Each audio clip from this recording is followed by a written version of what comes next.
So I want to talk about more so why your sales cycles take so long and why you're not closing as many deals as you'd like. I know, and why you're not getting as much show up rates for your call twos or call threes, and that we have almost like a 90% call show up rate for our call ones, about roughly like 70% for call twos, and typically call threes are kind of like 100% because if we're at that stage, right, it's just a proposal. But we typically don't do it with call threes. Anyways, specifically, you have to understand the entire journey and the awareness of the sales cycle and how to get more win rates based on using partners and your direct outbound strategy. So, when we look at the market awareness, right, depending on what stage the buyer is at, right, if they're solution aware, if they're problem aware, they might be hovering around here, right. And so where we look at actually leveraging partners is very, very crucial because let's just say like you have your typical value-added resellers, channel partners with awareness stage who just want referred deals.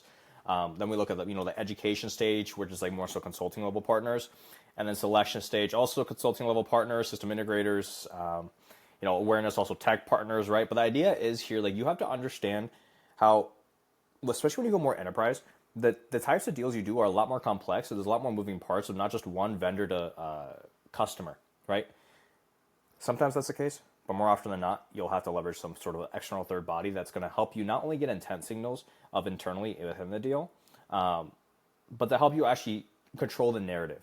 And so I'm going to record another video actually right after this one, how to control the narrative before the call twos and call threes. However, this control the narrative is a little bit different, right? So a lot of different things can happen, especially for long enterprise cycles, right? Your enterprise cycles could be like roughly, let's say 6 to 8.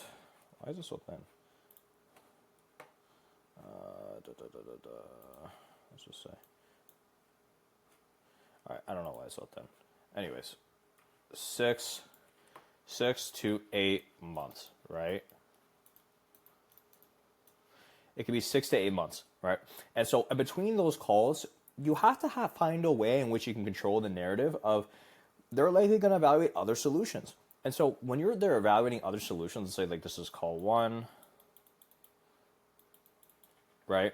This is call 1, this is call 2, right? There's like so much of a gap, and let's just say like it's like a 2 week, there's like 14 days.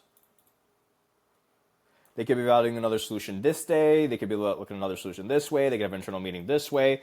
You might not have bought into a champion. One person, a sale actually likes this kind of vendor more because they have a personal relationship with that salesperson, right? And so like you're like, okay, shoot, like this is information that you're not going to know unless you have partners within the sales cycle. And so there's two-pronged strategies that I like to approach this with. One, and I'll dive in deeper. Actually, right now, I'll just actually do one video for this. But specifically, right,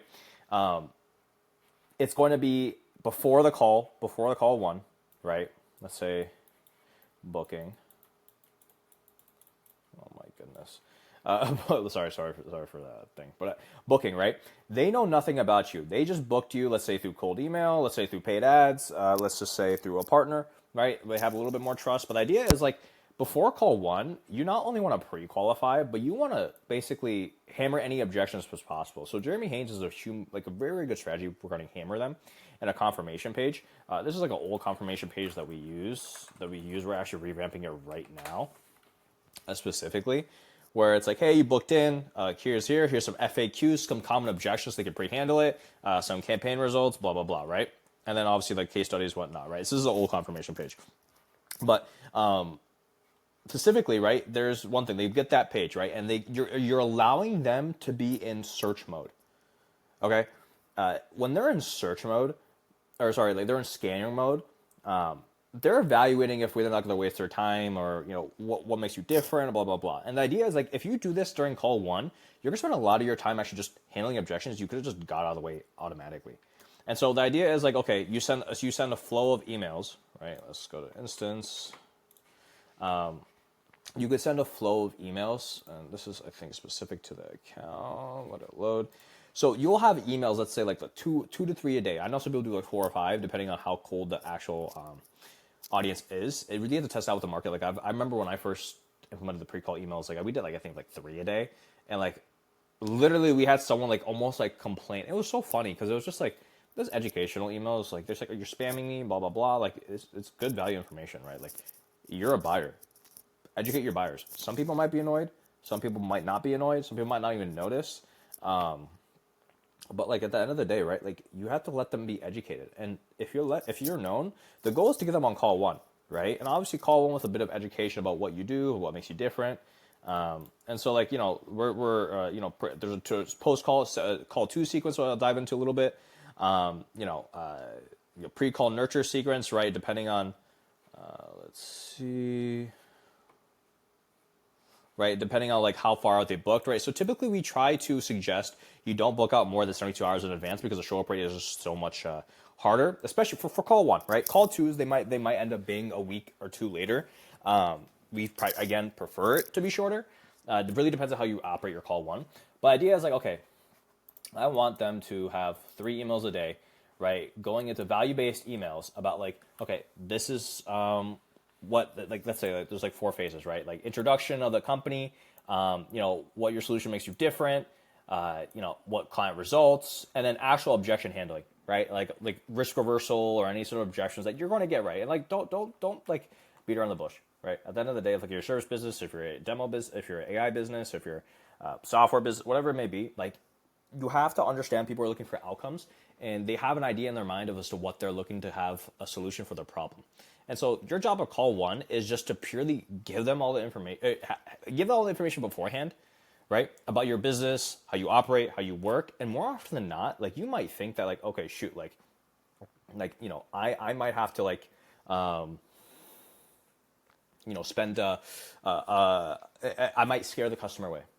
If they're scared based on like legitimate information about your business, about like how you operate your business, like no amount of like smooth talking or whatnot is going to help you win. In fact, you actually waste a calendar space on there. Like I see this so often where people are just like super hesitant. So let's say like call one to call two, right? And so the idea is like, okay, you take the transcript from call one and you make custom email sequences.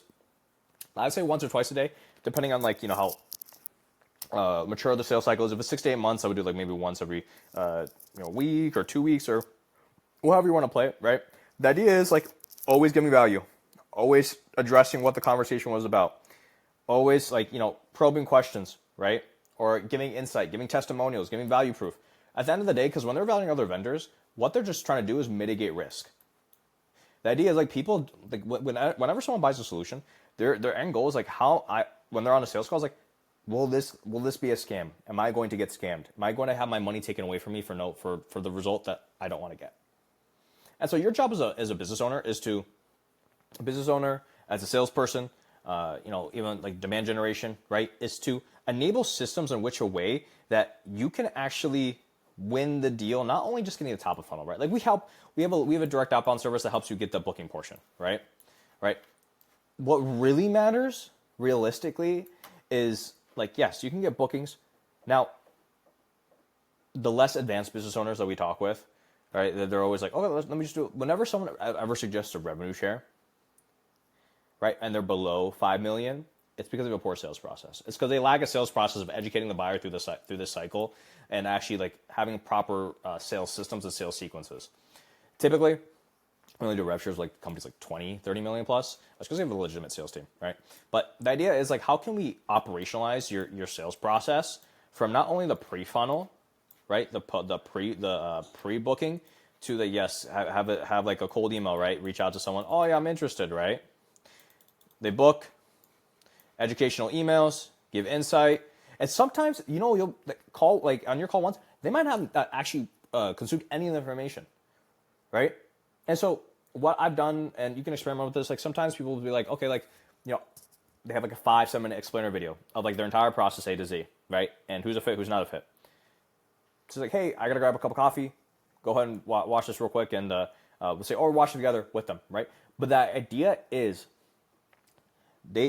you get them to watch the video that handles all potential questions they may have. And then anything else becomes a more tailored conversation towards their specific situation that either going to be smoke screens if it's an objection, or 2 is going to be legitimate questions of like, okay, like how can I make this work for myself, right? Your ideal for call ones and shorten your sales cycles is to make sure that you can legitimize and have the conversations be tailored to their specific situation, not about your solution, because your solution has already been proven to actually already work, right? And so obviously, as you go through between your call twos, call three, call fours, and when you're going through a POC process if you're a software, especially the enterprise level space, the idea is like, okay, how can you just make sure that these people are aware of your solution, how you're better, and when you look at the partners stage, right? Saying awareness, you're educating, then about selection criteria, literally how we do pre-call email sequences, right? And then the retention expansion, right? I actually recently just signed up for a program, and he's continuing to just build email sequences, and I'm like, wow, like this is I didn't even think about doing that, and realistically, what it's actually going to allowed me to do was actually to think like, okay, like I'm more committed to this now. I want this to win, and especially if you're a done for you service, like it's very easy for people to be like, oh, like they kind of disengage a little bit, but realistically, a good done for you service that like when you're working with more growth and enterprise level partners, you want to work hand in hand with to get the best possible results. Having that as just a sort of like educational or a done with you service, right? It's really good, right? And I think this is really good for a PLG type thing. But yeah, that's what I suggest. Has some pre-call email sequences. Have a confirmation page so people can actually know everything about your solution. And sometimes just give away pricing, right? Like we have a demo page where has our entire pricing. More often than not, like I just scare away the people who can't afford it. Which if they can't afford our entry level fee, then like generally we value your service, right? Like genuinely value your service. If they cannot afford the price, right, and it's for like cash flow purposes, or they just don't see the value. If they don't see the value, then you didn't do a good job in terms of showcasing the value through your testimonials or proof, your email sequences, educating about the prospect. If they're fully educated and they can't afford the price, then like, or they're still query on price, they're probably just not a good fit for your services. As simple as. There's a lot of money to go around. Don't freak out. So yeah, figured I'd record this quick educational video. I see a lot of my clients kind of suffer with sales cycles sometimes and actually closing the deals we book for them sometimes. So this will be a good sales asset for them. But yeah, enjoy the video.